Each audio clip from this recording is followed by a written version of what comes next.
Hi, welcome back to part 2, just of the brief overview of Ableton. In this video we're just going to have a look at the preferences and how to route audio. So let's go into Live Preferences, and the first box we want to have a look at is this one here that's already selected, that is Record, Warp and Launch. There's a couple of things in here that we need to change to make sure that Ableton always works correctly in the future, in the way that it handles the long files that we're going to be loading in. So the first one you need to make sure is this section here that says Auto Warp Long Samples, that this button is turned off. It needs to be turned off. If it's turned on, then Live will automatically warp and put warp markers into the long samples that we load in. And we don't want that to happen. We want to be in control of when we warp them. So leave this off. The second one I suggest is go down to Default Warp Mode and turn this to Complex. Now, again, Ableton can warp tracks in a number of different ways, but when we put complex on, it treats each file as a complex piece of music and it warps it in a particular way, which is best suited for the types of tracks we're going to be using. So change this to complex. The other box we want to have a look at is the audio box up here, and audio is where we can decide how we're going to be routing our audio. So if you wanted to just use your laptop or your computer's own headphone socket or audio out, you can leave it as the built-in output, which gives you two outputs. Or you may want to use a device and audio interface. Now, if I click down, you'll see that I've got a FireWire device connected to mine, which actually gives me the option of 10 outputs. So for this purpose, I'm just going to click that, and I can show you what can be done with there. Let's come back out of Preferences, and we're back in our main view.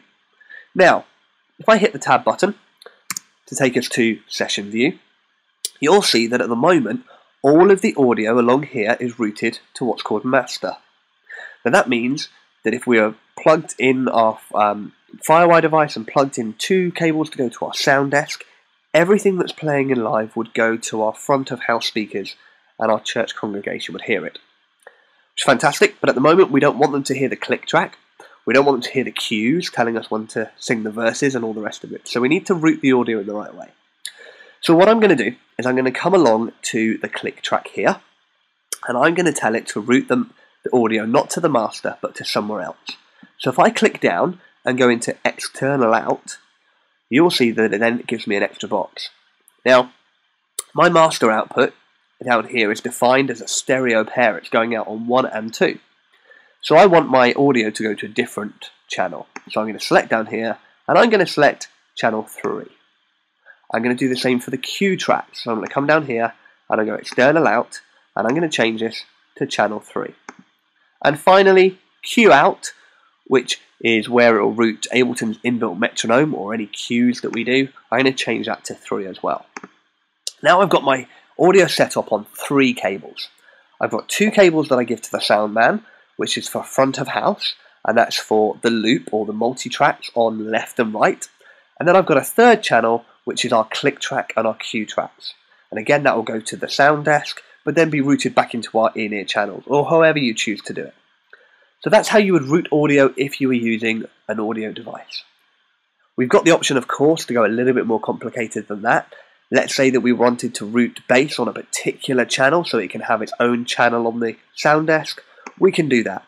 We can go to External Out, and we can give the bass, let's say, channel 4. Let's give the drums on their own channel. Let's give drums on channel 5. Let's decide that we want to give both the electric guitars their own channel. So we'll go in here, and we're going to give channels 6 to both the electric guitars. And now each of these are going to arrive on a different channel to the sound desk to be mixed live in a different way. Now that's quite a complicated setup. If you're just starting out and you want to use the headphone socket, let's have a look at that. So let's go back into Preferences, and let's change this back to built-in device. And like I said, the built-in device just gives us 2 outputs and 2 outputs only. So let's go along here and change these back to master.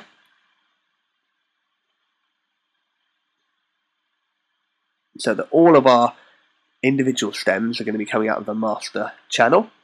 And let's change our click to 2 and our cue to 2,